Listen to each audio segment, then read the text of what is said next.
7 साल की उम्र से ही मैंने घर वालों के पैसे उठाने शुरू कर दिए थे। जब मैं दूसरी क्लास में था तो मैंने सिर्फ 3 दिनों में अपने पापा के 2 क्रेडिट कार्ड की लिमिट पार कर दी थी, जिनमें से हर एक की लिमिट 10 करोड़ थी। मिडिल स्कूल तक आते आते तो मैंने कंपनी के आधे से ज्यादा शेयर बेच डाले और लगभग 1,000 करोड़ रुपए कैश निकाल लिए, और फिर वो सारे पैसे सिर्फ 1 महीने के अंदर उठा भी दिए। इससे न सिर्फ तियानहाई के फाइनेंशियल मार्केट में भूचाल आ गया, बल्कि मेरे पापा के हाथ से कंपनी का कंट्रोल जाते जाते बचा। देखते ही देखते सिर्फ 10 सालों में मैंने हारो करो की एक बहुत बड़ी कंपनी को पूरी तरह से चूस लिया। लेकिन आज मेरे पापा ने मुझे फोन किया और कहा कि हमारा दिवालिया निकल चुका है और मुझे वापस घर आकर खेती करने को कहा। मैं जो घर से हारों मील दूर बैठा था, मेरी हालत अपने पापा जैसी बुरी नहीं थी। सच कहूँ तो घर के बर्बाद होने की खबर सुनकर मेरे चेहरे पर रावी दुख या निराशा नहीं थी, बल्कि मुझे तो ऐसा लगा जैसे मेरे सिर से कोई बहुत बड़ा बोझ उतर गया हो। टॉयलेट साफ करने वाले पोछे को मैंने एक तरफ फेंका और बिना किसी शर्म के सीधा मीन पर लेट गया। कमीने सिस्टम, तूने भी अभी सुना ना, अब मेरे घर वालों के पास ढेला नहीं बचा है, तू जाकर कोई और शिकार ढूंढ ले। इतने सालों में मैंने जो इतना पैसा बहाया है ना, मैं यही समझूंगा कि किसी कुत्ते को खिला दिया। अरे नहीं नहीं मेरे मालिक, सिस्टम का अपग्रेड बस पूरा ही होने वाला है, आप ऐसे बीच रास्ते में कैसे हार मान सकते हैं। एक मशीनी लेकिन थोड़ी चालाकी भरी इलेक्ट्रॉनिक आवाज मेरे दिमाग के अंदर गूंज उठी। उस सिस्टम की आवाज सुनते ही मेरे तो तन बदन में आग लग गई। हाँ, पूरा होने वाला है। मैंने तेरे चक्कर में आगे पीछे कुल मिलाकर हारों करो उगा दिए। इतने पैसे अगर मैंने किसी सुअर को भी खिलाए होते तो वो भी अब तक बच्चे दे देता, लेकिन तू तो बस दिन रात मुझे लूटना जानता है। मैं अब और नहीं करने वाला। इस दुनिया के सबसे बेहतरीन मैन्युफैक्चरिंग सिस्टम को अपग्रेड करने के लिए मैं पागलों की तरह पैसा जुगाने में लगा रहता था, और इसके लिए मैंने पूरे देश के सबसे बड़े नालायक और बिगैल बेटे का दाग भी अपने से ले लिया। लेकिन नतीजा क्या निकला? कुछ नहीं। सबको यही लगता है कि मैं बहुत ऐशो आराम की जिंदगी जीता हूँ और पानी की तरह पैसा बहाता हूँ, लेकिन भगवान जानता है कि मैं दुनिया का सबसे बदनसीब अमीर आदा हूँ। जब दूसरे अमीर बाप के बेटे महंगी गाड़ियों में घूम रहे होते हैं और लड़कियों के साथ मजे कर रहे होते हैं, तब मैं अपना पेट पालने के लिए मजदूरी कर रहा होता हूँ। रोज सूखी रोटी खाता हूँ ताकि कुछ पैसे बचाकर इस मनहूस सिस्टम का पेट भर सकूं। लेकिन अफसोस, 10 साल तक इसे पालने के बाद भी इस कमीने सिस्टम के अपग्रेड होने के कोई आसार नहीं दिख रहे। अब मैं थक चुका हूँ, मुझे नहीं खेलना ये खेल। मेरे मालिक, सच में बस थोड़ी से और पैसों की जरूरत है, सिर्फ 23 लाख रुपए और फिर हम कामयाब हो जाएंगे। मुझ पर भरोसा कर। हाँ, जैसे इस घटिया सिस्टम ने मुझे पहले 1-2 बार ही बेवकूफ बनाया हो। अरे मेरे मालिक, कसम से ये आखिरी बार है, बस आप एक बार पैसे ट्रांसफर कर दीजिए, सिस्टम तुरंत पूरी तरह से एक्टिवेट हो जाएगा। मैंने अपने बैंक अकाउंट का बैलेंस चेक किया। वापस देश लौटने के किराए को हटाकर मेरे पास पूरे 23 लाख रुपए ही बचे थे। ये साला सिस्टम मुझे पूरी तरह से निचोड़ लेना चाहता है। सपने में भी मत सोचना, अगर मैंने तुझे अब 1 भी रुपया भेजा ना तो मेरा नाम बदल देना। अगर तू आयरन मैन के सूट का ब्लूप्रिंट भी लाकर मेरे सामने रख देना, तब भी तेरा बाप तुझे एक फूटी कौड़ी नहीं देने वाला। मेरा इरादा बिल्कुल पक्का था, लेकिन ये बात मेरे मुंह से निकली ही थी कि मेरे चेहरे का रंग हो गया, क्योंकि मेरे दिमाग के अंदर सचमुच एक बैटल सूट का पूरा डिजाइन उभर कर आ गया था। उस गब के मैकेनिकल सूट को देखकर मेरे दिल की धड़कन तेज हो गई। मुझे लगा जैसे मैं खुद पर से कंट्रोल खो दूंगा। यार, इतने बड़े लालच को कौन सा मर्द ठुकरा सकता है। मालिक, मैंने सच में आपसे झूठ नहीं बोला था, लेकिन अभी आपकी जितनी काबिलियत है, अगर मैं आपको ये डिजाइन दे भी दूं, तो भी आप इसे बना नहीं पाएंगे। इसलिए आपको मेरी मदद चाहिए ही होगी। मुझ पर भरोसा कीजिए, बस आगे 23 लाख रुपए दे दीजिए, फिर दुनिया का सबसे ताकतवर मैन्युफैक्चरिंग सिस्टम आपका हो जाएगा। मैंने थूक गटका, मुझे बस खुद पर काबू रखना होगा। ये सब इस कमीने सिस्टम की मुझे फंसाने की चाल है। मुझे डटे रहना होगा। ठीक है, कर लो ट्रांसफर। आखिर मुझसे रहा ही नहीं गया और पलक झपकते ही मेरे फोन पर बैंक का मैसेज आ गया। मुझे तो याद भी नहीं कि मैं कितनी बार ऐसे ही कंगाल हो चुका हूँ। मैंने अपने कपड़े झाड़े, उठा और एक गहरी सांस ली। छोड़ो यार, जब इतनी बार बेवकूफ बन ही चुका हूँ तो एक बार और सही। जैसे ही मैंने अपना सामान समेटा, मुझे अचानक अपना सिर बहुत भारी लगने लगा। तभी मेरे दिमाग में डिंग की आवाज हुई और फिर एक के बाद एक रोबोट जैसी आवाजें गूंजने लगी। द अल्टीमेट क्रिएशन सिस्टम की लोडिंग पूरी हुई। होस्ट के स्टेटस का अपग्रेड पूरा हुआ। स्टार्टर पैक दे दिया गया है। स्टोर अब खुल चुका है। मैं तो सुन होकर वहीं खड़ा रह गया। इस बार ये सच में हो रहा था। इस कमीने सिस्टम ने मुझे धोखा नहीं दिया। मैंने जैसे ही अपना ध्यान उस पर लगाया, मुझे सिस्टम का अपना खास डैशबोर्ड दिखाई दिया। होस्ट गू चेन, क्रिएशन लेवल 1, शोहरत 0, दौलत 20,000, लुक्स 88, गणित 61, फिजिक्स 60, केमिस्ट्री 60, बायोलॉजी 60, IT 60, भाषा 100। अपने ये स्टैट्स देखकर मेरा दिमाग खराब हो गया। अबे वो कमीने सिस्टम, तूने मेरा स्टेटस बस इतना सा बढ़ाया है। ये सब तो बस पासिंग मार्क्स हैं। होस्ट, सिस्टम आपका लेवल बस यहीं तक बढ़ा सकता था। 60 का स्कोर धरती के ज्यादातर इंसानों से बहुत आगे है। उदाहरण के लिए गणित में आप दुनिया के 99% लोगों से बेहतर हैं। डॉट पर मुझे इससे कोई तसल्ली नहीं हो रही थी। नहीं, मेरे लुक्स का स्कोर अभी भी थोड़ा कम है, इसे थोड़ा और बढ़ाओ वरना मेरे पैसे वापस करो। डॉट काफी देर तक बहस और मोल भाव करने के बाद मैं सिस्टम को मनाने में कामयाब हो गया और उसने मेरे लुक्स का स्कोर 92 कर दिया। अब तो इंसानों की दुनिया में मेरा ही जलवा होगा। इसके साथ ही मुझे सिस्टम के काम करने का तरीका भी समझ आ गया था। अगर मुझे कुछ कमाल की चीजें बनानी है तो सबसे पहले मुझे अपना क्रिएशन लेवल बढ़ाना होगा। जैसे कि अभी मेरा लेवल सिर्फ 1 है। जाहिर है कि इतने कम लेवल पर मैं आयरन मैन जैसा सूट तो नहीं बना सकता। हर बार मुझे अपनी बेसिक साइंस की नॉलेज बढ़ानी होगी। आखिर बढ़िया चीजें मुझे खुद बनानी होंगी। सिस्टम मुझे थाली में परोस कर नहीं देगा। अपना लेवल बढ़ाने के 2 मुख्य तरीके थे। पहला था शोहरत कमाना और दूसरा दौलत कमाना। सीधे शब्दों में कहूँ तो नाम और पैसा। स्टोर में मिलने वाले तरह तरह के ब्लूप्रिंट्स और औजार खरीदने के लिए भी मुझे इसी दौलत या शोहरत को खर्च करना पड़ेगा।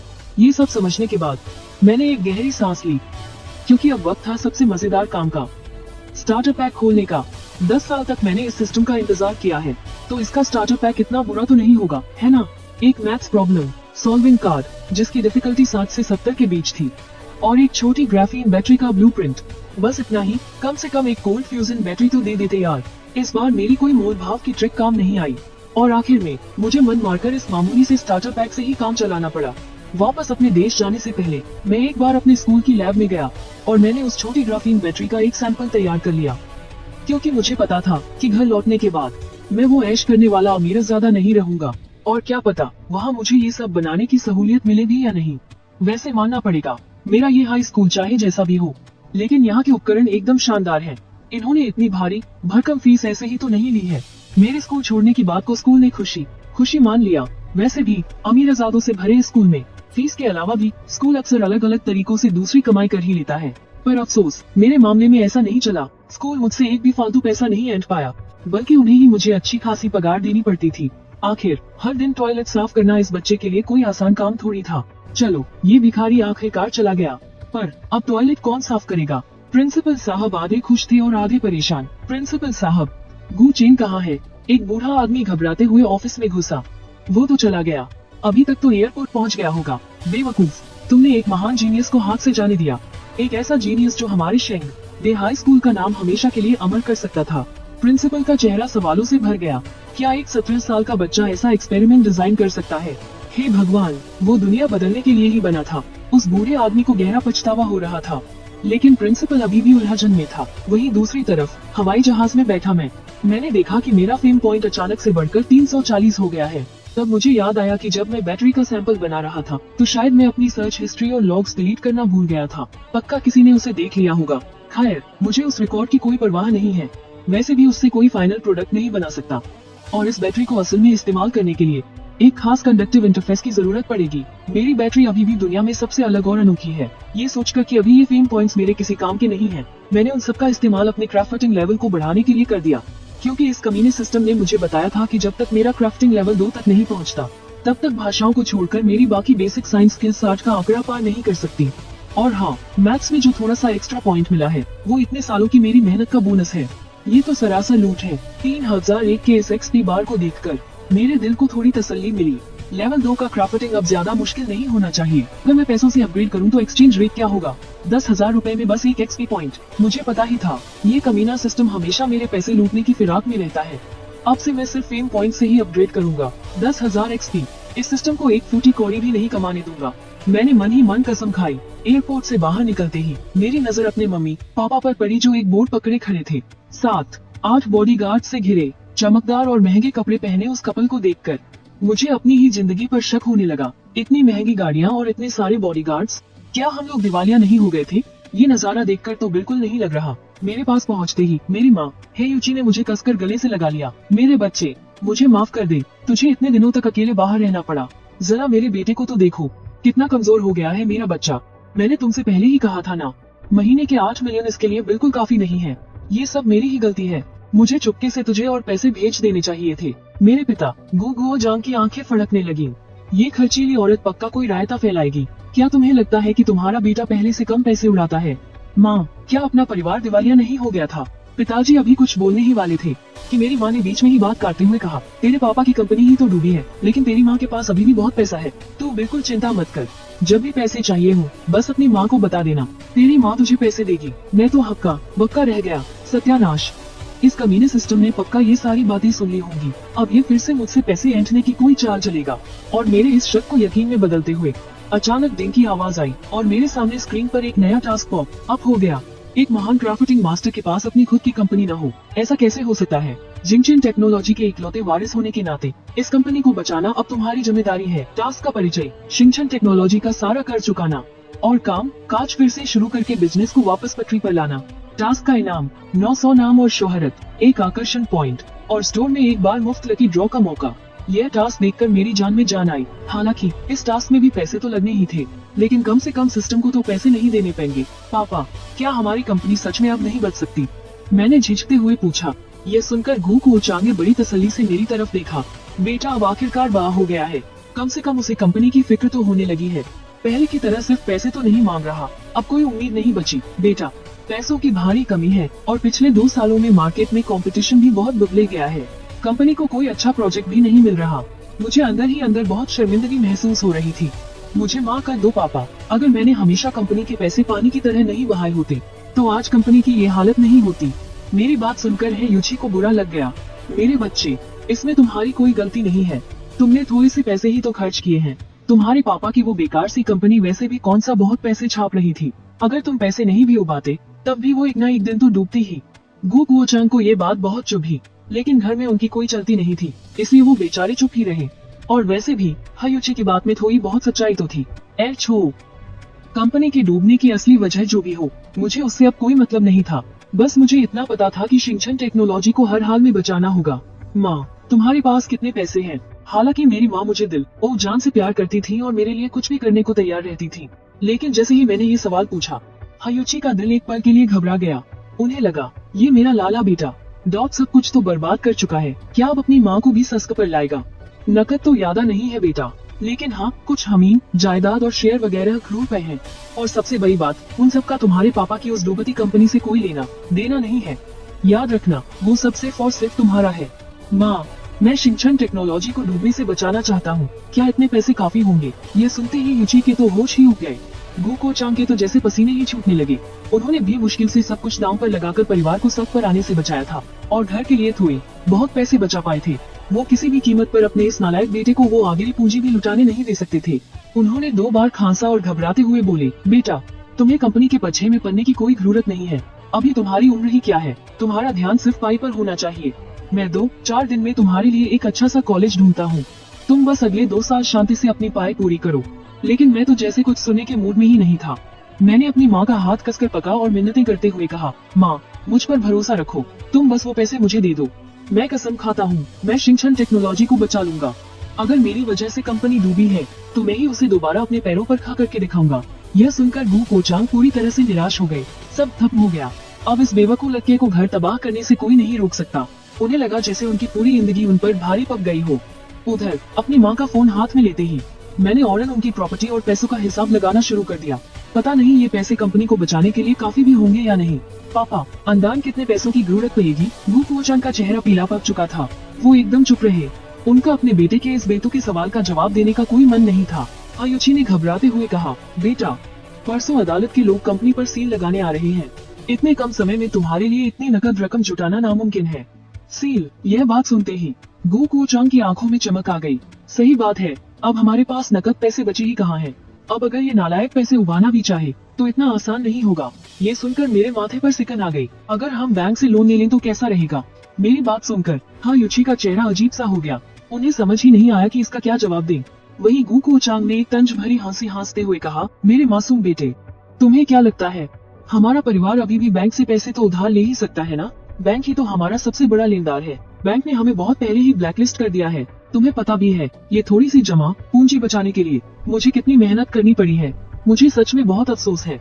मैं बस यही सोच रहा था कि जल्दी से पैसे कैसे निकाले जाएं। क्या हम घर नहीं जा रहे? मुझे अचानक लगा कि ये रास्ता तो घर की तरफ नहीं जा रहा है। आज सु यूचिंग का 17वां जन्मदिन है। रात को उनके घर जाकर मुफ्त का खाना खाएंगे। हे यूची ने समझाया, मेरे वापस आते ही हम दिवालिया होने वाले हैं। कंपनी की हालत ने ही यूची को डरा दिया था, इसलिए उसे लगा कि अब थोड़ा कंजूसी से काम लेना चाहिए। मुफ्त का खाना तो खाना ही चाहिए ना। सु यूचिंग, मेरा मुंह खुला का खुला रह गया। अरे नहीं यार, वापस आते ही मुझे उस मैडम से मिलना पड़ेगा। गु कुओचांग ने सिर हिलाते हुए कहा। हाँ, वैसे ये बड़े अफसोस की बात है। उस समय मैंने बड़ी मुश्किल से उसके पिता को शराब पिलाई थी और कामयाबी के साथ शादी का एक कॉन्ट्रैक्ट पक्का कर लिया था, लेकिन अफसोस वो मेरे हाथों खो गया। अब तो हमारा परिवार उनसे दोबारा रिश्ता जोड़ने की बात भी नहीं कर सकता। हे यूची को भी इस बात का बहुत अफसोस था।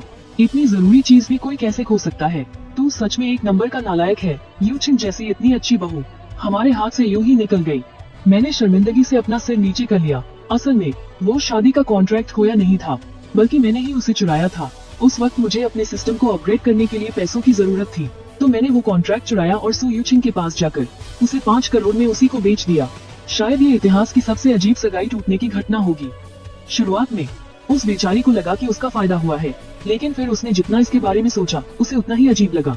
ये लड़का खुद मेरी सगाई तोड़ने आया है और उल्टा मुझे ही इसे पैसे देने पड़ रहे हैं। ये तो सरासर बेइज्जती है। बाद में वो मुझसे अपने पैसे वापस मांगने आई, लेकिन तब तक मैं देश छोड़कर भाग चुका था और फिर वो बात वही आई गई हो गई। अब मेरी सच में सु यूचिंग का सामना करने की हिम्मत नहीं हो रही थी। मैं बस ये कहने ही वाला था कि मैं नहीं जाऊंगा, तभी अचानक मेरे दिमाग में एक बात आई। सु परिवार की मैडम का जन्मदिन है, तो क्या वहाँ बहुत सारे रईस लोग नहीं आएंगे? हाँ, लगभग सभी रईस लोग ही होंगे। अगर मेरे और सु के पुराने ताल्लुकात नहीं होते तो शायद हमारे परिवार को वहाँ बुलाया भी नहीं जाता। हे, इतने सारे अमीर लोग, पैसे बनाने का इससे अच्छा मौका भला और क्या होगा। अपना मिशन पूरा करने के लिए मारी खुशी के मैं झूम उठा। अब मुझे अपनी इज्जत की भी कोई परवाह नहीं थी। जब गु परिवार के तीनों लोग सु हवेली पहुँचे तो जाहिर सी बात है वहाँ तहलका मचना ही था। फ्रांस का सबसे बड़ा नवाबजादा, 10 साल से पैसे बर्बाद करने वाला बादशाह, तियानहाई का सबसे बड़ा धन कुबेर, वो एक लीजेंड आज वापस आ गया था। गु भाई, तुम आखिरकार वापस आ गए। अगर तुम अब नहीं आते तो मैं तो जीते जी मर जाता यार। एक चिपचिपे से मोटे लड़के ने रोते हुए मेरे पैर पकड़ लिए। मैं भी थोड़ा भावुक हो गया था। इस मोटे का नाम लू हुई था। एक जमाना था जब मेरे पास खाने तक के पैसे नहीं होते थे, तब इसी ने मेरी मदद की थी। तुम्हें पता है, जब से तुम गए हो पिताजी के पास मेरी तुलना करने के लिए कोई नालायक नहीं बचा। अब तो वो मुझे फूटी आंख नहीं सुहाते। पहले हफ्ते में बस एक बार पीटते थे, अब तो दिन में 3 बार मेरी धुलाई करते हैं। भाई, मेरी तो जिंदगी हराम हो गई है। चल भाग यहाँ से। तेरा भाई अब पैसे बर्बाद नहीं करेगा। आज से मैं गु परिवार का खोया हुआ रुतबा वापस दिलाऊंगा। लू हुई ने अपनी छोटी छोटी आंखें फाड़ ली। मैं तो बर्बाद हो गया। मुझे इस मोटे से और कोई बकवास नहीं करनी थी, इसलिए मैं झट से किनारे की तरफ खिसक लिया, क्योंकि चांदनी जैसे रंग की ड्रेस पहने हुए एक लड़की गुस्से में तमतमाते हुए मेरी ही तरफ आ रही थी। मेरे पास कोई चारा नहीं था। मैंने पीछे मुड़कर अपने चेहरे पर एक प्यारी सी मुस्कान सजा ली। अरे यूचिंग, कितने दिनों बाद मुलाकात हो रही है। तुम तो दिन और भी खूबसूरत होती जा रही हो। सु यूचिंग ने हल्की सी आवाज निकालते हुए कहा। मैंने तो सोचा भी नहीं था कि तुम सच में वापस आ जाओगे। मुझे लगा तुम पूरी जिंदगी विदेश में ही रहोगे। भला ऐसा कैसे हो सकता है? तुम हमेशा मुझे याद करती रहती हो, तो मैं विदेश में ज्यादा दिन तक कैसे रह सकता था। इसलिए मैं सुबह की सबसे पहली फ्लाइट पकड़कर वापस आ गया, अपना मिशन पूरा करने के लिए। मैंने भी अपनी पूरी जान लगा दी। जन्मदिन मुबारक हो यूचिंग। मैंने अपने कोट से एक चांदी का हेयर क्लिप निकाला। यह मैंने अपनी छोटी कजिन के लिए लिया था, पर अब यही देना पड़ेगा। सु यूचिंग मुझे देखकर पहले तो बहुत गुस्से में थी, लेकिन मेरी इस हरकत से वह हुई हब्बा गई। उसने शर्माते हुए लाल चेहरे के साथ वह हेयर क्लिप ले लिया और फिर दौड़कर कमरे के अंदर चली गई। सु यूचिंग को ऐसे जाते हुए देखकर मैं खुद को यह कहने से रोक नहीं पाया कि यह लड़की इन 2 सालों में सच में कितनी ज्यादा खूबसूरत हो गई है।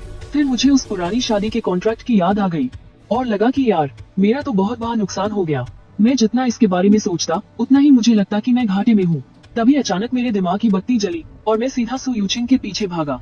अरे यार, मुझे हमेशा से लगता था कि एक टॉप क्लास अमीरादे के तौर पर किसी अमीर लड़की के कमरे में ऐसे ही आना जाना तो बहुत आम बात है। तो बस मैं भय नवाबों की तरह चौमे सु यूचिंग के कमरे में घुस गया। सु यूचिंग मेरे दिए हुए हेयर क्लिप के साथ खेल रही थी। उसे बिल्कुल भी भनक नहीं लगी कि कोई कमरे में आया है। और फिर अगले ही पल यूचिंग के चीखने की 3 आवाज गूंज उठी। मैंने हब्बी में अपना हाथ आगे बाया और उसका मुंह दबा लिया। चिल्लाओ मत, मैं कोई गुंडा नहीं हूँ। मैं नीचे हॉल में बैठे सभी लोगों का ध्यान यहाँ नहीं खींचना चाहता था। तुम क्या करना चाहते हो? उस बेचारी लड़की का चेहरा शर्म और गुस्से से एकदम लाल हो गया था। ऐसा नारा उसके लिए सच में उसकी सोच और तजुर्बे से बहुत बाहर की बात थी। मैंने अपना हाथ हटा लिया। मुझे तुमसे एक बात करनी थी। असल में 2 साल पहले मैंने तुम्हें जो शादी का कॉन्ट्रैक्ट दिया था वो एक फोटोकॉपी थी। असली वाला अभी भी मेरे पास ही है। पता नहीं क्यों, पर सु यूचिंग को महसूस हुआ कि उसके दिल की धड़कन बहुत तेज हो गई है। पापा भी ना थोड़ी सी शराब क्या पी ली, मुझे तो बेच ही डाला, और वो भी मुझ जैसे एक बिगैर नवाब के हाथों। लेकिन फिर उसने सोचा, पता नहीं क्यों, पर अब ये मुझे पहले से ज्यादा हैंडसम लग रहा है। चलो एक काम करते हैं, मैं तुमसे तुम्हारी वाली हिस्सेदारी के ज्यादा पैसे नहीं मांगूंगा। वही 5 करोड़, जो कीमत पहले तय हुई थी, एकदम वही। तुम पहले मुझे पैसे ट्रांसफर कर दो, मैं घर जाकर असली वाला कॉन्ट्रैक्ट लाऊंगा और तुम्हारे सामने फाड़ दूंगा। बिल्कुल नहीं, तुम एक नंबर के कमीने हो, दफा हो जाओ यहाँ से। उसकी यह चीख विला के आधे से ज्यादा लोगों ने सुन ली। वह गुस्से से चिल्ला रही थी, और जब मैं अपना सा मुंह लेकर सु यूचिंग के कमरे से बाहर निकला तो सब के सब मुझे घूर कर देख रहे थे। वाह, इसे कहते हैं असली बिगड़ैल नवाब। सच में लड़के में हिम्मत तो बहुत है। सु अंकल, मैं सच कह रहा हूँ, मैं और यूचिंग बस बिजनेस की बातें कर रहे थे। क्या आप मेरी बात पर यकीन करेंगे? यकीन और तेरे ऊपर? बिल्कुल नहीं, मैंने बस एक भारी भरकम मुक्का देखा जो सीधे मेरी तरफ आ रहा था, और नतीजा यह हुआ कि मेरी आंख पर एक बासा काला निशान बन गया। उस रात मुझे डिनर में कोई स्वाद ही नहीं आया। मेरी माँ हे यूची अपने बेटे की यह हालत देखकर बहुत दुखी थी। वह बार बार मुझे दवाई लगा रही थी, लेकिन दूसरी तरफ गु गोजांग के चेहरे पर एक अजीब सी खुशी थी। अरे बस आराम से अपने पैसे उठाओ ना, तुम्हें सु परिवार की छोटी राजकुमारी से पंगा लेने की क्या जरूरत थी? बू एसू ने बिल्कुल सही मारा है। मैंने बहुत ही उदास और शिकायत भरी नजरों से सु यूचिंग को देखा, लेकिन मैंने क्या देखा कि वह लकी भे में से मुझे चिढ़ाते हुए मुंह बना रही थी। यह देखकर मुझे और भी ज्यादा गुस्सा और रोना आ गया। जब डिनर लगभग खत्म होने वाला था तो जैसे ही सु लू अपनी सीट से उठी, मैंने उस मौके का आयदा उठाया और चुपके से खिसक कर सु यूचिंग के पास पहुंच गया। यूचिंग, तुम्हारे घर में माइक तो होगा ना? मुझे थोड़ी देर के लिए दे दो। सु यूचिंग को लगा कि उसे अब मेरी बात का कोई जवाब नहीं देना चाहिए, लेकिन फिर भी उसने बहुत ही सहजता से पूछ ही लिया, तुम्हें माइक का क्या करना है? मैंने सु यूचिंग की तरफ देखा, मेरी नजरें बिल्कुल गहरी थी, मेरे चेहरे पर गंभीरता थी। मुझे सबके सामने एक बहुत जरूरी बात का ऐलान करना है, पूरी दुनिया को यह पता होना चाहिए। सु यूचिंग ने शर्म से लाल हो रहे अपने गालों को हाथों से छुपा लिया। कहीं ये सबके सामने मुझे प्रपोज तो नहीं करने वाला? पर मैं तो अभी तैयार ही नहीं हूँ। तभी तो वापस आते ही इसने सगाई की बात छेड़ दी। पर ये तो एक नंबर का बिगड़ा हुआ रईसज़ादा है, पर दिखता तो काफी हैंडसम है। सच कहूँ तो इस पांडा जैसी सूजी हुई आंख के साथ भी वो काफी क्यूट लग रहा है। बस एक ही पल में उस छोटी सी लड़की के दिमाग में हजारों ख्याल दौड़ गए। वो कुछ पल के लिए बिल्कुल सुन्न सी रह गई। यूचिंग, क्या मैं ले सकता हूँ? सु यूचिंग ने न जाने क्यों बस हाँ में सिर हिला दिया। माइक कहाँ मिलेगा? सु यूचिंग ने पास ही रखे काउंटर की तरफ इशारा किया, फिर उसने नजरें झुका ली। उसकी मुझ पर दोबारा देखने की हिम्मत ही नहीं हुई। वो सोच रही थी कि क्या उसे थोड़ी देर के लिए कहीं छुप जाना चाहिए, क्योंकि वो सच में इसके लिए बिल्कुल तैयार नहीं थी। मैंने उस लड़की के चेहरे के बदलते हाव भाव पर कोई खास ध्यान नहीं दिया। माइक हाथ में लेने के बाद मैंने अपना गला साफ किया और बेझिझक बोलना शुरू किया। यहाँ मौजूद सभी अंकल, आंटी और मेरे भाइयों बहनों, आप सभी को गुड इवनिंग। जैसे ही मेरी आवाज गूंजी, मैं एक बार फिर से पूरी महफिल के आकर्षण का केंद्र बन गया। उसी वक्त सुलू आकर बैठ गया, गु गोजांग के ठीक बगल में। वो बड़ी उलझन के साथ गु गोजांग और उनकी पत्नी को घूर रहा था। गु गोजांग और हे यूची भी एक दूसरे को बस हैरानी से घूरे जा रहे थे। बचपन से लेकर आज तक वो शायद आज तक कभी अंदाजा नहीं लगा पाए कि मैं क्या करने वाला हूँ। सु लू ने अपनी बेटी की तरफ तिरछी नजर डाली। उसने देखा कि सु यूचिंग का चेहरा शर्म से बिल्कुल लाल हो चुका था और वो बहुत घबराई हुई लग रही थी। उसने गुस्से से अपनी मुट्ठियां भींच ली। ये नालायक, अगर इसने कोई भी बेवकूफी भरी हरकत करने की जुर्रत की ना, तो कसम से मैं मार कर इसकी दूसरी आंख भी सूजा दूंगा। सबको लगता है कि मैं एक निकम्मा और बिगड़ा हुआ रईसज़ादा हूँ, पर मैं ये कहना चाहता हूँ कि ये सिर्फ दुनिया वालों की गलत सोच है। मैं सिर्फ पैसे ही बर्बाद नहीं कर सकता, बल्कि अपने दम पर घर भी चला सकता हूँ। नीचे खड़े लोग ने थोड़ी झुंझलाहट के साथ अपना सिर खुजाया। क्या ये सच में सुधरने वाला है? अगर ऐसा हुआ तो फिर शहर का नंबर 1 बिगड़ा रईसज़ादा तो मैं बन जाऊंगा। वापस आते ही मुझे शिंगचेन टेक्नोलॉजी के बैंकरप्ट होने की खबर मिली। इस बात का मुझे बहुत अफसोस है।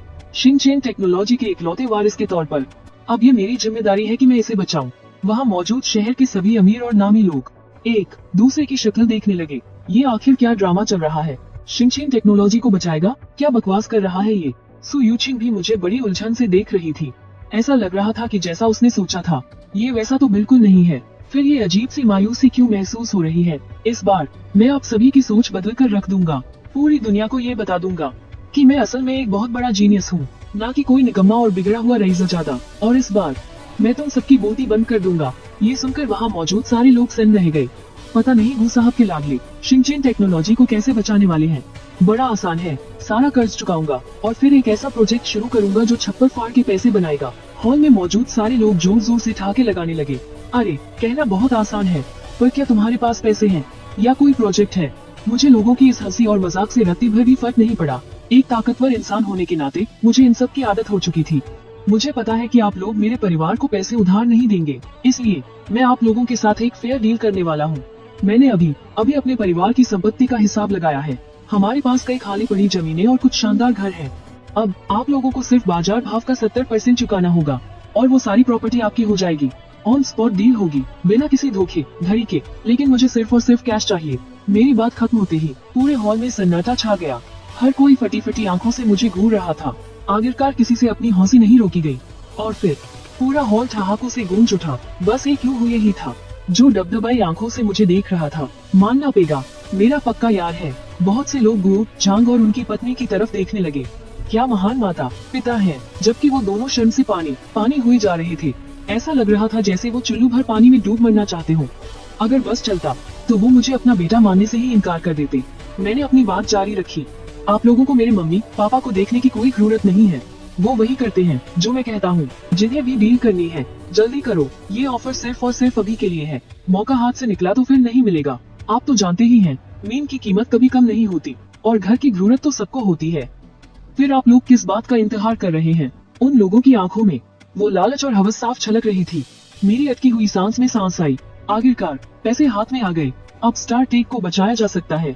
बस 15 मिनट के अंदर मैंने गु परिवार की बची खुची सारी संपत्ति बेच डाली और पूरे 300 करोड़ रुपए निकाल लिए। इतने पैसे काफी होने चाहिए। कंपनी के अकाउंट में पाए कैश बैलेंस को देखकर गुओ झांग रोना तो चाहते थे पर आंखों में आंसू नहीं थे। खैर, बेटा भी तो अपनी भलाई के लिए ही कर रहा है। चलो अब इस बुढ़ापे में थोड़ी और मेहनत कर लूंगा। गु बाबू, आप तो हमारे त्याग हाई शहर के बहुत बड़े दानवीर हैं। किसी ने शैंपेन का गिलास बघाते हुए चीयर्स किया और मैंने भी खुशी एक घूंट पी लिया। अरे बाय अंकल, आप तो शर्मिंदा कर रहे हैं। मैं भी तो यहाँ बिजनेस ही कर रहा हूँ ना, कोई दान पुण्य थोड़ी ही कर रहा हूँ। बाई लियांग अपनी हंसी को बड़ी मुश्किल से दबाए हुए था। समझ गया। गु बाबू तो अपने परिवार और देश के लिए ही सब करते हैं। आप तो एक महान इंसान हैं। मैं बस ही करके हंसने लगा। बचपन से लेकर आज तक पहली बार किसी ने मुझे महान कहा था। सच कहूँ तो काफी अच्छा लग रहा था। मैंने फिर से सबसे कहा, आखिरकार मैंने आप सबके साथ बिजनेस किया है तो मैं एक भलाई की बात बता दूं। जो भी हमारे स्टार टेक के शेयर्स खरीदना चाहता है वो जल्दी करे, वरना बाद में चाहकर भी नहीं खरीद पाओगे। बहुत से लोग अपना पेट पककर हंसने लगे और फिर उन्होंने लू से विदा ली। अब यहाँ और नहीं रुका जा सकता, वरना किसी दिन इस बगैर इरादे की वजह से हंस हंस कर ही जान निकल जाएगी। जब लगभग सभी लोग जा चुके थे और हमारा परिवार भी निकलने ही वाला था, तभी सु यूचिंग मुझे खींचकर कमरे में ले गई। खैर, ऐसा कोई पहली बार तो नहीं हुआ था। सु यूचिंग ने पूछा, क्या तुम्हारे घर वालों को पैसों की बहुत सख्त जरूरत है? हाँ, कुछ ऐसा ही समझ लो। तुम्हें तो पता ही है, स्टार टेक की जान अभी अटकी पड़ी है। मुझे ऐसा करना ही पा।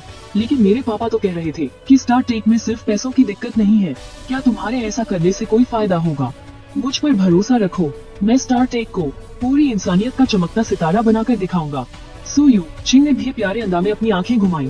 थोड़ी देर तक सोचने के बाद उसने साइड टेबल से एक ब्लैक कार्ड निकाला। ये मेरी पिछले 2 साल की पॉकेट मनी की सेविंग्स है। इसमें लगभग 6 करोड़ के आसपास होंगे। इसका पासवर्ड मेरा बर्थडे है। ये लो, तुम रख लो। मेरी आंखें खुशी से चमक उठी। मैंने बड़ी शर्मिंदगी के साथ वो कार्ड पकड़ लिया। कितनी अच्छी लकी है यार, लेकिन इसके पास तो बहुत पैसा है। सिर्फ 2 साल में 6 करोड़ बचा लिए। ये तो बिल्कुल मेरे पुराने वाले दिनों की तरह ही रईस है। तुम चिंता मत करो, मैं बाद में तुम्हें तुम्हारी असली वाली मैरिज कॉन्ट्रैक्ट वापस कर दूंगा, एकदम ओरिजिनल वाली। दा हो जाओ यहाँ से। शुक्र है मैं वहाँ से जल्दी खिसक लिया और अपनी दूसरी आंख फूटने से बचा ली। इस बार संपत्ति बेचने से मुझे न सिर्फ अच्छा खासा कैश मिल गया था, बल्कि मेरे रेपुटेशन पॉइंट्स भी 100 बढ़ गए थे। पता नहीं ये सिस्टम किस हिसाब से काम करता है। मैंने तो करोड़ों का घाटा खाया है, फिर भी जो नाम और शोहरत मैंने कमाई वो तो हाई स्कूल की लैब में सीखे गए एक छोटे से हुनर के बराबर भी नहीं निकली। कार में बैठते ही मैंने आखिरकार पूछ ही लिया, पापा क्या इतने पैसे काफी होंगे? पापा ने बेबसी से आह भरी, बेटा जिनचिंग टेक की दिक्कत पैसा बिल्कुल नहीं है। कंपनी पिछले आधे साल से ठप पड़ी है। असली जड़ तो ये है कि हमारे पास ना कोई ऑर्डर है और ना ही कोई प्रोजेक्ट। मैं हल्के से मुस्कुराया। मैंने अपनी छाती ठोकते हुए कहा, आप बिल्कुल फिक्र मत कीजिए, बस आप कंपनी को फिर से चालू करने पर ध्यान दीजिए। ऑर्डर मैं लेकर आऊंगा आपके लिए। पापा को समझ नहीं आया कि वो क्या कहे। एक ऐसा बच्चा जो समझदार तो हो गया है लेकिन पूरी तरह से दुनियादारी नहीं समझता। हमेशा सबसे ज्यादा फिक्र उसी की होती है। अगले दिन मैं सुबह बहुत जल्दी उठ गया।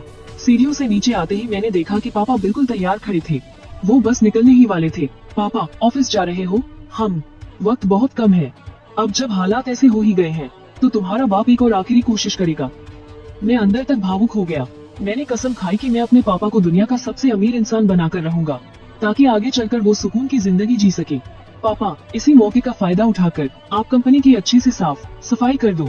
उन सारे खून चूसने वाले जोंकों को बाहर निकाल फेंको। मैंने अपनी बात में जोड़ते हुए कहा। पापा ने मुंह बनाया। वैसे मेरे बिना कहे भी वो ऐसा ही करने वाले थे। कहते हैं ना कि बुरे वक्त में ही अपनों की पहचान होती है। पापा भी अब कई लोगों के असली चेहरे देख चुके थे। शिनचैन टेक को अगर फिर से उड़ान भरनी है तो इन दीमकों का सफाया करना बहुत जरूरी था। और रही बात प्रोजेक्ट की, पापा आप बिल्कुल टेंशन मत लो, मैं आज ही आपके लिए एक बहुत बड़ा ऑर्डर लेकर आता हूँ। उसके बाद हम आगे की प्लानिंग करेंगे। ये सुनते ही पापा के कदम रुक गए। बेटा, तुम्हारी नींद अभी पूरी नहीं हुई है क्या? जाओ जाकर थोड़ी देर और सो लो। यही तो तुम्हारी बढ़ने की उम्र है। मुझे लोगों के ताने और उनकी कम आंकने की आदत हो चुकी थी। पापा बस मेरा इंतजार करना, आज शाम तक मैं लॉन्गवे ग्रुप का कॉन्ट्रैक्ट आपके हाथ में रख दूंगा। Long way group? पापा हंस पड़े। दुनिया की टॉप 100 कंपनियों में से एक है वो। तुम्हारी ये सब बोलने की हिम्मत कैसे हुई? ऑफिस पहुंचने के बाद ही पापा को याद आया कि आज तियानहाई में लॉन्गवे ग्रुप की एक टेंडर मीटिंग है। शायद वो अपने 2 नए मोबाइल फोन के लिए किसी असेंबली प्लांट की तलाश कर रहे हैं। और फिलहाल शिनचैन टेक इस लायक तो बिल्कुल नहीं थी कि इतने बड़े मौके पर हाथ मार सके।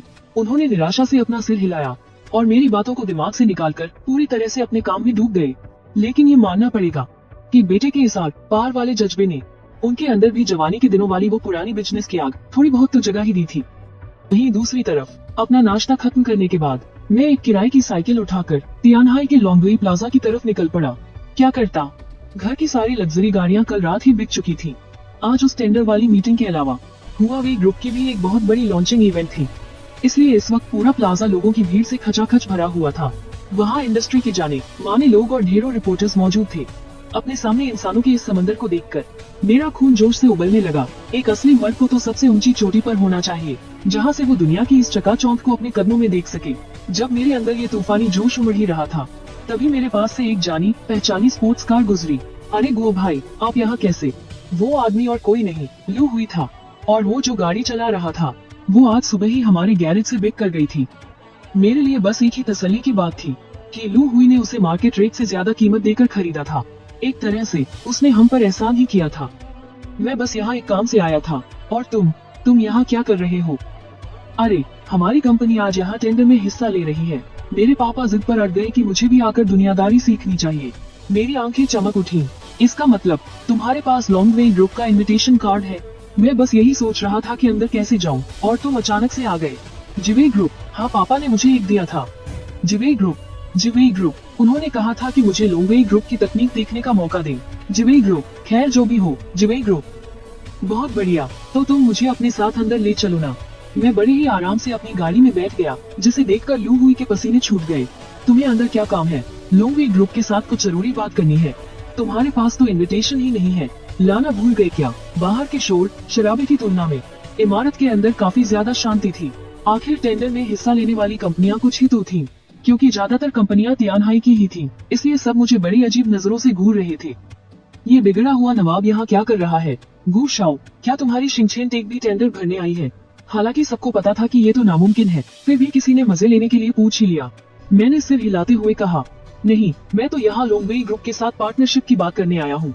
सच में, जहाँ मैं होता हूँ वहाँ तमाशों की कोई कमी नहीं होती।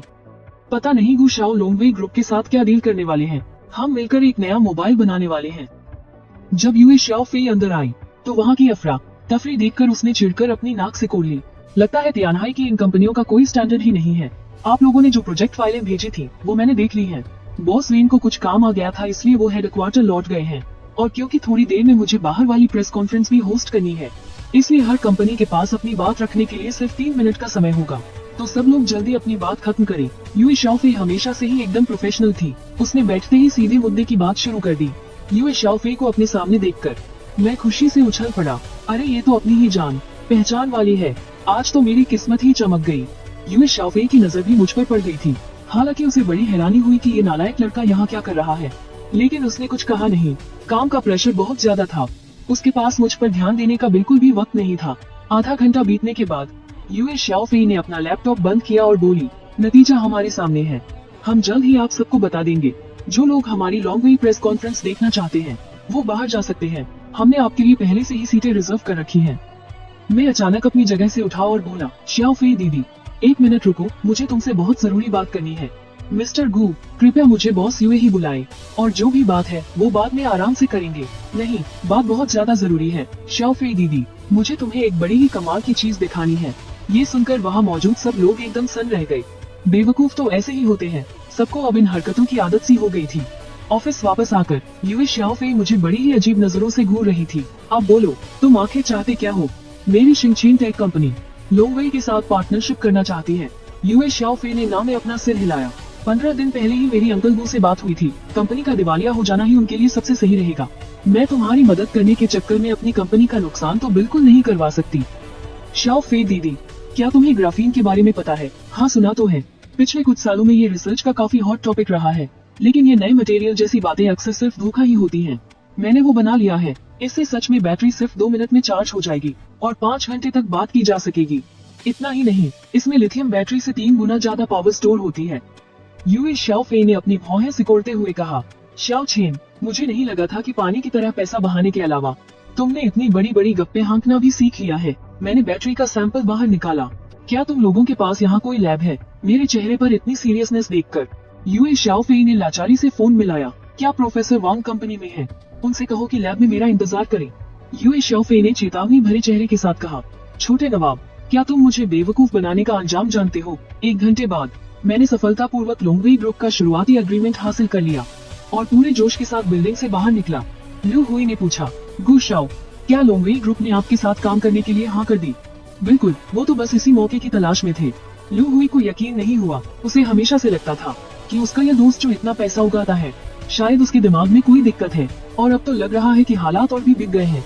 वैसे तुम्हारे चेहरे पर यह लाल निशान कैसा है? मेरा चेहरा शर्म से लाल हो गया। सब उस यूए शाओफेई की गलती है।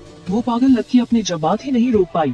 जब एक्सपेरिमेंट कामयाब हुआ तो उसने मुझे गले लगाकर एक पप्पी दे दी।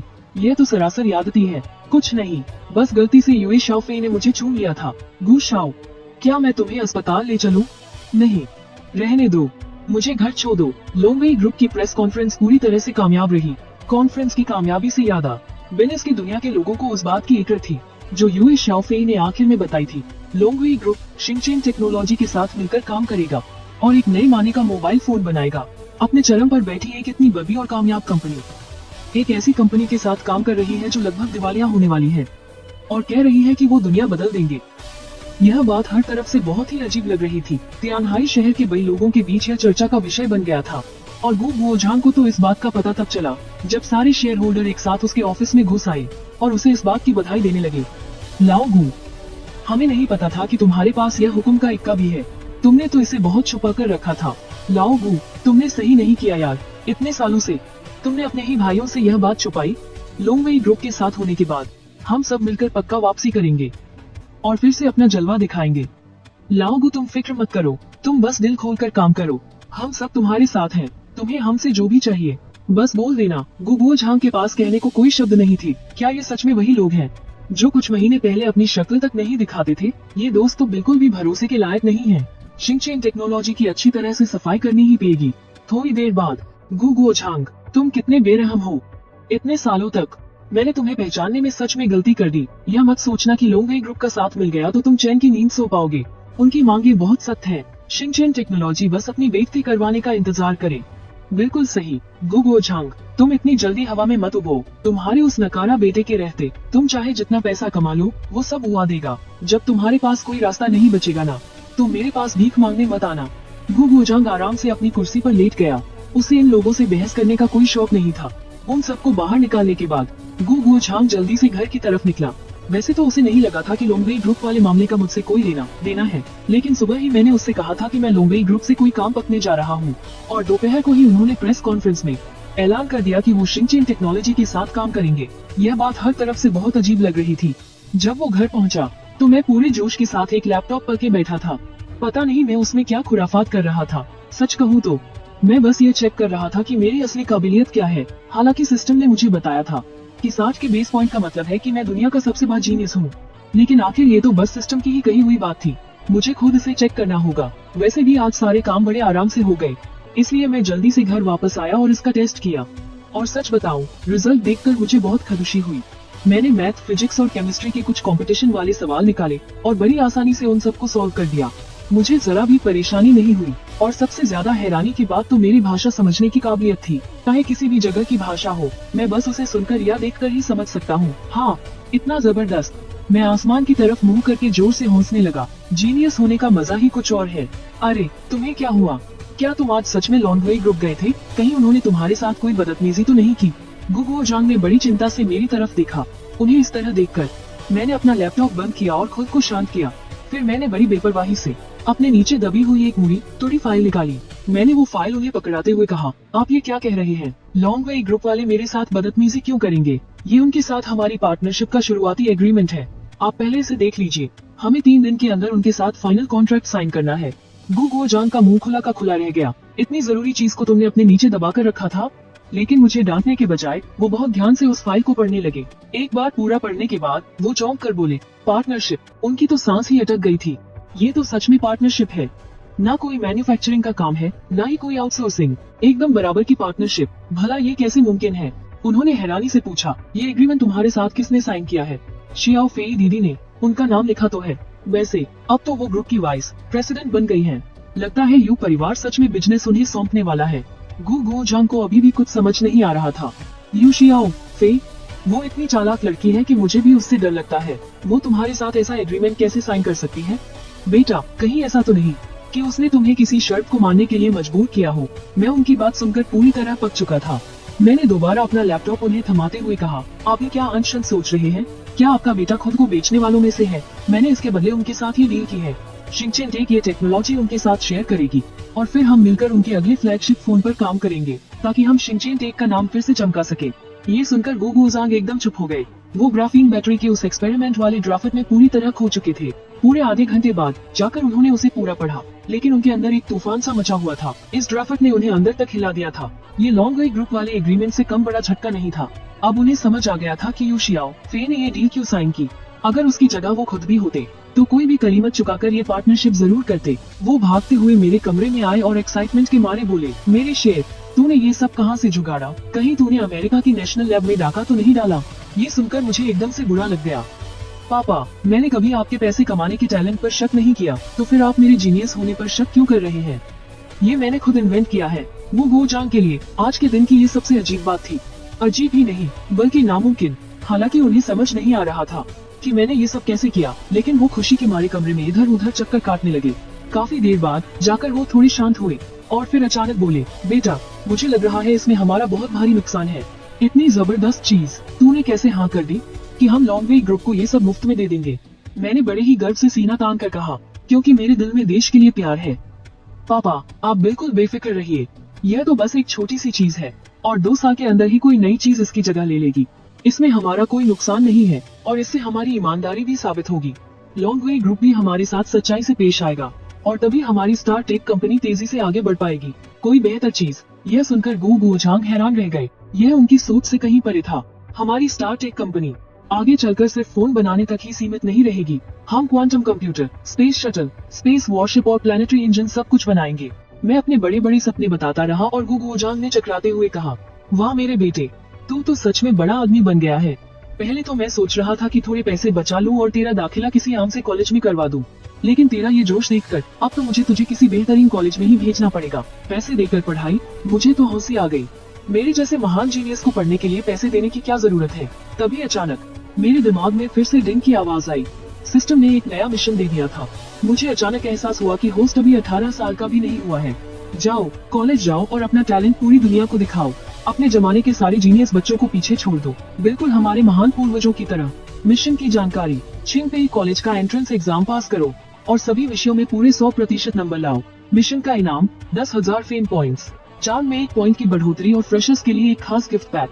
50 लाख है 2 मॉल वाउचर। ये वाउचर सिर्फ वेल्थ पॉइंट से खरीदारी करते समय ही इस्तेमाल किए जा सकते हैं। जब मैं यह मिशन पढ़ रहा था तब गुगुओ जांग भी कुछ अच्छे कॉलेजों के बारे में सोच रहे थे। तियानहाई फाइनेंस कॉलेज घर के पास है, लेकिन वह काफी महंगा है। पिछली बार मिस्टर सोंग ने एक पूरी बिल्डिंग दान की थी, तब जाकर उनके बेटे का एडमिशन हुआ था। जिंगडू यूनिवर्सिटी घर से थोड़ी दूर है, लेकिन वहाँ का खर्चा ठीक ठाक है और शीजिंग यूनिवर्सिटी भी अच्छी है। मेरे कई दोस्तों के बच्चों ने पैसे देकर वहीं एडमिशन लिया है। मैंने उनकी बात बीच में काटते हुए कहा, मुझे छिंगपेई कॉलेज जाना है। क्या? गुगुओ जांग एकदम सुन्न रह गए। आज मैं उन्हें एक के बाद एक झटके जो दे रहा था, उनका तो सिलसिला ही खत्म नहीं हो रहा था। छिंगपेई कॉलेज हमारे देश का नंबर 1 और दुनिया के टॉप 20 कॉलेजों में से एक है। ये समझ लो कि इस कॉलेज में जाने वाला लाखों में एक होता है। ऐसे बेहतरीन और टॉप कॉलेज में एडमिशन मिलना जाहिर तौर पर बहुत मुश्किल है। चिंगपेई कॉलेज कभी भी नेशनल लेवल के कॉमन एंट्रेंस एग्जाम में हिस्सा नहीं लेता। हर साल वे अपना खुद का एग्जाम पेपर बनाते हैं और खुद ही बच्चों को चुनते हैं। इस सिलेक्शन प्रोसेस में हिस्सा लेने वाले बच्चों को सबसे पहले चिंगपेई कॉलेज का इनविटेशन लेटर हासिल करना होता है। इसी पहले कदम पर ही 99% बच्चे बाहर हो जाते हैं और जो 10,000 बच्चे बचते हैं उनमें से भी आखिर में सिर्फ 500 बच्चों का ही एडमिशन हो पाता है। आप कह सकते हैं कि चुना गया हर बच्चा मेहनत करने में सबसे आगे और जीनियस में भी महा जीनियस होता है। इसलिए अब अपने बेटे के मुंह से चिंगपेई का नाम सुनकर गुगुओ झांग की हालत का अंदाजा लगाया जा सकता था। अगर यह पहले की बात होती तो गुगुओ झांग पक्का अपने बेटे को समझाते कि वो इस ख्याली पुलाव को पकाना छोड़ दे। लेकिन अब हालात थोड़े बदल गए थे। जब मैं छोटी ग्राफीन बैटरी जैसी चमत्कारी चीज बना सकता हूँ तो जाहिर है मैं एक जीनियस हूँ।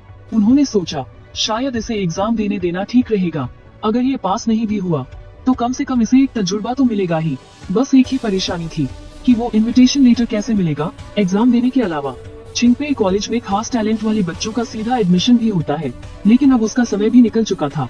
और मेरे बेटे में ऐसा क्या खास टैलेंट है? क्या वो इस ग्राफीन बैटरी को लेकर चिंगपेई के प्रोफेसरों से बात करने जाएगा? क्या इससे लॉन्गवेई के साथ हमारी डील खराब नहीं हो जाएगी? अभी गुगुओ झांग के लिए मुझे संभालना सच में थोड़ा मुश्किल हो रहा था।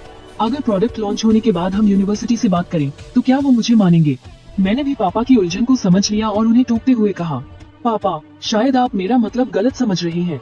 मैं चिंगपेई यूनिवर्सिटी में पूरी शान से एग्जाम पास करके जाना चाहता हूँ। गुगुओ झांग की आंखें फटी की फटी रह गयी। बेटा तुम्हें पता भी है वो एग्जाम कितना मुश्किल होता है। उसमें हर सब्जेक्ट में टॉपर होना पड़ता है। मैं जानता हूँ कि तुम आजकल केमिस्ट्री और इलेक्ट्रॉनिक चीजों में अच्छे हो, लेकिन क्या बाकी सब्जेक्ट्स तुम्हारे बस की बात है? आप अपने जीनियस बेटे की काबिलियत पर शक कर रहे हैं। बचपन से लेकर आज तक मैंने जिस भी एग्जाम में हिस्सा लिया है, क्या कभी आपको निराश किया है? गुगुओ झांग ने सिर हिलाया। लेकिन दिक्कत तो यही है ना, बचपन से लेकर आज तक तुम जैसे नकारा नहीं गिने चुने एग्जाम ही तो दिए हैं। और जब भी एग्जाम की डेटशीट आती थी तुम छुट्टी लेकर आराम फरमाने लगते थे। चिंगपेई के एग्जाम के इनविटेशन लेटर्स तो लगभग बन भी चुके हैं। अब तुम्हारे लिए लेटर कहाँ से लाऊं? मैं हल्का सा मुस्कुराया। पापा क्या आप मेरी पहचान भूल गए? मैं एक ओवरसीज स्टूडेंट हूँ।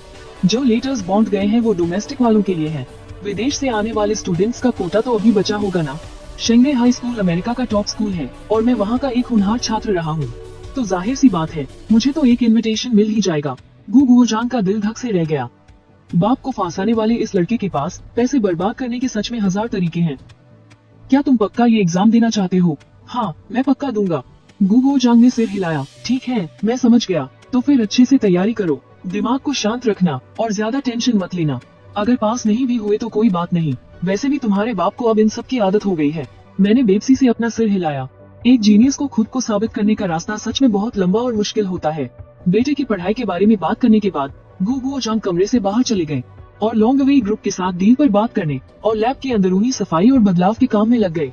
कंपनी का फोकस सेट करने की वजह से इन दिनों उनके पास सांस लेने की भी फुर्सत नहीं थी।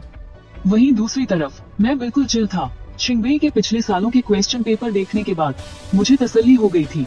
क्या सच में इतने आसान सवालों से जीनियस बच्चों को चुना जाता है? इसके बाद के कुछ दिनों तक मैं भी खाली नहीं बैठा था। मैंने अपनी कंप्यूटर स्किल्स का इस्तेमाल किया और रातों रात हैकर दुनिया में मशहूर हो गया। बस अफसोस इस बात का था कि असली नाम इस्तेमाल न करने की वजह से मुझे कोई फेम पॉइंट्स नहीं मिले। खैर मैंने ये सब फेम के लिए नहीं बल्कि पैसा कमाने के लिए किया था। हालांकि मैंने तय कर लिया था कि मैं सिस्टम को अपग्रेड करने के लिए सिर्फ फेम का इस्तेमाल करूंगा, लेकिन पॉकेट मनी का जुगाड़ तो करना ही था ना। मैंने अली और पेंगुइन जैसी 2 बड़ी इंटरनेट कंपनियों को हैक किया और साथ ही उनके पुराने बग्स भी फिक्स कर दिए। इस काम के लिए मैंने पूरे 2 करोड़ का कमीशन कमाया और इन दोनों कंपनियों का हैकर एडवाइजर भी बन गया। मानना पड़ेगा इन इंटरनेट कंपनियों के पास सच में अंधा पैसा है, तभी तो इतने सारे लोग कंप्यूटर सीखते हैं। और इसी के साथ मेरा ये कारनामा हैकर्स की दुनिया में आग की तरह फैल गया। हर कोई मुझे अपना आइडल मानने लगा और प्यार से मुझे डॉग गॉड बुलाने लगे। वहीं मेरी इस तरह दिन भर घर में घुसे रहने की आदत देखकर हे यूची बहुत परेशान थी। उन्हें लगता कि मैं उनके पैसे नहीं मांगता, बस दिन भर लैपटॉप से चिपका रहता हूँ। क्या ये सच में उनका ही बेटा है?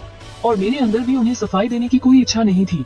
जहाँ तक बात है गुगुओ झांग की, वो आजकल इतने बिजी हैं कि उन्हें सोने तक की फुर्सत नहीं मिलती, तो मुझ पर ध्यान देने का टाइम कहाँ से लाएंगे। आखिरकार चिंगपेई एकेडमी के एग्जाम का दिन आ ही गया। मैंने अपने 2 पेन उठाए और शेयरिंग साइकिल लेकर सुबह सीधा एग्जाम सेंटर की तरफ निकल पड़ा। एडमिशन नोटिस के हिसाब से विदेशी छात्रों के कुछ इनविटेशन कार्ड्स को मिला ले तो चिंगपेई एकेडमी ने इस साल तियानहाई में कुल 300 इनविटेशन बांटे हैं। पर जब मैं तियानहाई मिडिल स्कूल पहुंचा, जो कि इकलौता एग्जाम सेंटर था, तो वहाँ लोगों की भारी भीड़ जमा थी। 300 लोग तो छोड़ो, मुझे तो लग रहा था कि 3000 से भी ज्यादा लोग होंगे। और तो और स्कूल में छुट्टी भी नहीं थी। मैं तो एकदम सन्न रह गया। लेकिन तभी मुझे सड़क किनारे लू हुई दिख गया। उसने मेरी उलझन दूर करते हुए कहा, अरे गुशाओ, गुशाओ, बहुत पहले सुना था कि तुम चिंगबे का एग्जाम देने वाले हो। मुझे यकीन नहीं था कि ये सच होगा। यार, तुम्हारे पास पैसे बर्बाद करने के इतने सारे तरीके कहाँ से आ जाते हैं। मैं बस बेबसी से आसमान की तरफ देखकर आग भर सकता था। पिछले 10 सालों में मेरे बारे में जो गलतफहमी बन गई है ना, उसे रातों रात मिटाना सच में नामुमकिन है। मेरा कुछ भी समझाने का मन नहीं था, इसलिए मैंने उल्टा उसी से पूछ लिया, क्यों भाई, तुम भी यहाँ एग्जाम देने आए हो क्या? लू हुई ने सिर हिलाया, अरे गुशाओ, मुझ में तुम्हारी जैसी हिम्मत कहाँ। मैं तो बस यहाँ इन टॉपर्स से थोड़ी गुड लक लेने आया हूँ। मैंने सुना है कि आज एग्जाम देने वाले सारे के सारे पढ़ाई के उस्ताद हैं। क्या पता मुझे भी थोड़ी सी किस्मत मिल जाए और अगले महीने के कॉलेज एग्जाम में मैं कोई कमाल ही कर दूं। यार, तुमने तो बहुत तगड़ी प्लानिंग कर रखी है, लेकिन यहाँ तो किस्मत चमकाने वालों की भी भारी भीड़ लगी है। हम लोग तो बस 300 ही हैं। मुझे नहीं लगता कि हमारे हिस्से का गुड लक तुम सबको मिल पाएगा। लू हुई ने अजीब सा मुंह बनाते हुए कहा, गुशाओ, तुम इनमें गिनती नहीं आते। सच में मेरी ही किस्मत खराब है, जो आते ही सबसे पहले तुमसे टकरा गया। लगता है अब मुझे कोई गुड लक नहीं मिलने वाला। हाँ सच, मेरी फैमिली को लॉन्गवे ग्रुप का मैन्युफैक्चरिंग कॉन्ट्रैक्ट मिल गया है। अब से शायद हमें तुम्हारी स्टार टेक्नोलॉजी के साथ काफी काम करना पड़ेगा। मैंने कहा, अच्छा, तो फिर बहुत बहुत बधाई हो। लू हुई उतना खुश नहीं लग रहा था जितना मैंने सोचा था। उसने पूछा, वैसे गुशाओ, तुम्हारी स्टार टेक्नोलॉजी ने लॉन्गवे ग्रुप जैसी बड़ी मछली को फांसा कैसे लिया? ये तो इस साल बिजनेस वर्ल्ड का सबसे बड़ा रहस्य बन गया है। मैंने चिढ़कर कहा, फंसाने से तुम्हारा क्या मतलब है? लॉन्गवे ग्रुप ने हमारे सामने गिड़गिड़ा कर पार्टनरशिप की है, समझे? हमारी स्टार टेक्नोलॉजी की ताकत तुम्हारी सोच से भी परे है। लू हुई को मेरी बात पर जरा भी यकीन नहीं हुआ। उल्टा वो सस्पेंस बनाते हुए बोला, गुशाओ, क्या तुमने वो अफवाह सुनी है? आजकल मार्केट में सब कह रहे हैं कि यू शियाओफी तुम पर फिदा हो गई है और तुम्हारे माथे से इस बिगड़े रईसजादे के कलंक को मिटाने के लिए तुम उसके साथ 7 दिन और 7 रातों तक रुके रहे। तभी तो लॉन्गवे ग्रुप ने स्टार टेक्नोलॉजी को डूबने से बचाया है। ये सुनकर मेरा खून खौल उठा। किस कमीने ने ये बकवास फैलाई है? क्या मैं तुम्हें ऐसा इंसान लगता हूँ? मैं अपनी आत्मा बेच सकता हूँ, लेकिन अपना जमीर कभी नहीं बेचूंगा। अरे भाई, मुझे तो तुम पर पूरा भरोसा है, लेकिन तुम पिछले काफी समय से कहीं गायब जो थे। और तुम्हें ये मानना पड़ेगा, तुम्हारी शक्ल ऐसी है कि कोई भी अमीर औरत तुम पर खुशी खुशी पैसा लुटाने को तैयार हो जाएगी। बात तो सही है, सबसे बड़े बेवकूफों की लिस्ट में टॉप करने के अलावा मैं अमीर औरतों की पहली पसंद वाली लिस्ट में भी हमेशा टॉप पर ही रहता हूँ। खासकर अब जब से सिस्टम ने मेरा चार्म और भी बढ़ा दिया है, तब से तो मैं और भी डेंजरस हो गया हूँ। यहाँ तक कि लू हुई को भी मैं काफी हैंडसम लगने लगा हूँ। मेरा तो रोने का मन कर रहा था। यार, मैं इतने दिनों से घर पर बैठकर पैसे कमा रहा था। लू हुई ने बड़ी हमदर्दी से मेरे कंधे थपक पाए। हाँ भाई, मैं समझ सकता हूँ कि तुम कैसे पैसे कमा रहे थे। भाई, तुमने सच में बहुत मेहनत की है। लगता है अब से मुझे भी अपने खर्चे थोड़े कम करने पड़ेंगे, वरना मेरा हाल भी तुम्हारे जैसा ही होगा। दफा हो जा यहाँ से। मैंने उस मोटे को जोर से लात मारी। मेरा उसके साथ और बकवास करने का जरा भी मन नहीं था। मैं अपना एग्जाम रूम ढूंढने के लिए स्कूल के अंदर चला गया। एग्जाम रूम के बाहर मेरी मुलाकात एक और जानी पहचानी शक्ल से हुई, सू यूकिंग। बेशक सू यूकिंग मेरी तरह नहीं थी, जिसे बिल्कुल आखिरी मौके पर इनविटेशन कार्ड मिला हो। वो तो बचपन से ही पढ़ाई में अव्वल रही है। हमेशा से ही वो ऐसा आदर्श बच्चा रही है जिसकी मिसालें दी जाती हैं। मुझे देखते ही उस लड़की के चेहरे पर पहले तो खुशी झलकी और फिर अचानक से गुस्सा आ गया, फिर थोड़ी नाराजगी दिखी और आखिर में उसने एक आह भरी। सच में उसके दिल में न जाने कितने जज्बात उमड़ रहे थे, पर मुझे उस पगली के मन की इन बातों का कुछ पता ही नहीं था। मैं तो बस मुस्कुराते हुए बोला, क्यों यूचिंग, कैसी चल रही है तैयारी? तुम जितनी होशियार हो, मुझे नहीं लगता तुम्हें कोई दिक्कत होगी। 6 साल बाद लगता है हम फिर से क्लासमेट बनने वाले हैं। फिक्र मत करो, भले ही बचपन में मैंने तुम्हें बहुत सताया हो, लेकिन कॉलेज में मैं पक्का तुम्हारा ख्याल रखूंगा। खुद सू यूचिंग को भी नहीं पता था कि उसे किस बात पर गुस्सा आ रहा था। क्या मेरे इस बेवकूफी भरे घमंड पर, या मेरी इस हंसी मजाक की आदत पर, या फिर उन अफवाहों पर? उसने गुस्से में जोर से अपना पैर पटका और फिर यूचिंग सीधे एग्जाम हॉल के अंदर चली गई। जाते जाते वो मुड़ी और बस इतना कहा, तुम भी अपना पेपर अच्छे से देना, इसे अगले महीने वाली फाइनल एग्जाम की तैयारी ही समझ लेना। छिंग पे यूनिवर्सिटी के इस खास एग्जाम के बाद बाकी आम बच्चों के लिए नॉर्मल एंट्रेंस एग्जाम होना था। ये लड़कियां भी ना मुझे इतना नीचा समझती हैं। जब कॉलेज में इससे कोई मुश्किल सवाल सॉल्व नहीं होगा ना, तब रोते हुए मेरे पास मदद मांगने मत आना। और तब जब तक तुम मुझे 10-20 लाख रुपए नहीं दोगी ना, मैं तुम्हें बिल्कुल माफ नहीं करूंगा। गूछन, तुम थोड़ा सीरियस क्यों नहीं हो जाते? अगले ही हफ्ते तुम्हारा एग्जाम है। तुम्हें याद तू शहर में पढ़ने जाना भी है या नहीं? मुझे पढ़ाई लिखाई छोड़कर सिर्फ उसे ही घूरते हुए देखकर यूचिंग को बहुत तेज गुस्सा आ गया। ये लड़के हमेशा इतने नासमझ क्यों होते हैं यार? अगर तुम मुझे हमेशा ऐसे ही देखना चाहते हो ना, तो अभी मन लगाकर पढ़ाई करो।